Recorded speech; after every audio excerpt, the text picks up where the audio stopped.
વડોદરાનો અવાજ ન્યૂઝમાં આપનું સ્વાગત છે। સમાચારમાં વાત કરીએ તો વડોદરા શહેરમાં અપાર ઉત્સાહ સાથે નવરાત્રી મહોત્સવ ઉજવાઈ રહ્યો છે।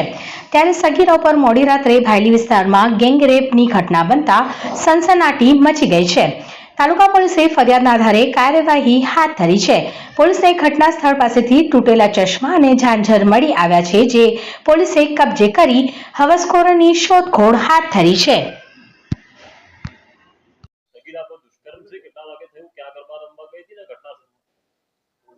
पहली बात तो गई काल लेट नाइट सेक्सुअल असॉल्टनी घटना ध्यान में आवेल छे। एमां जे फरियादी छे एमने हूँ पीड़िता तरीके संबोधीश। तो लेट नाइट पोलीसनो ध्यान में एवी आवेल हता के पीड़िता अपना मित्र ने लक्ष्मीपुरा विस्तार में आश्रे 11:30 वागे मळी हती अने त्यांथी आ बने लोको भेगा थईने अपना टीपी विस्तार भायली गामथी भायली फाटक आसपास सन मार्टिन मेट्रिक काउंटी जो सोसायटी छे एनी आजुबाजुमां ए लोको वात करवा माटे स्कूटीथी गया हता અને લગભગ 12 વાગ્યાના અરીસામાં આ વિસ્તારમાં બે બાઇક ઉપર 5 લોકો, એક બાઇક ઉપર 2 લોકો, બીજા બાઇક ઉપર 3 લોકો, એ લોકો આ બેને ત્યાં જોયા અને એ લોકો સાથે થોડી અભદ્ર ભાષામાં પહેલા વાત કરી અને જેનો પ્રતિકાર આ લોકો કરતા જે વિક્ટિમ છે, જે પીડિતા છે અને એમનો મિત્ર આ બંનેનો પ્રતિકાર કરતા આ લોકોમાંથી 2 લોકો તો પહેલા નીકળી ગયા હતા અને જે બાકી 3 લોકો રહી ગયા હતા આમાંથી એક માણસ પીડિતાનો મિત્રનો ગોંધી રાખ્યા હતા અને 2 લોકો પીડિતા સાથે દુષ્કર્મ આચર્યા હતા અને એ કરીને લગભગ 12:30ની આરીસામાં એ લોકો ત્યાંથી નીકળી ગયા હતા।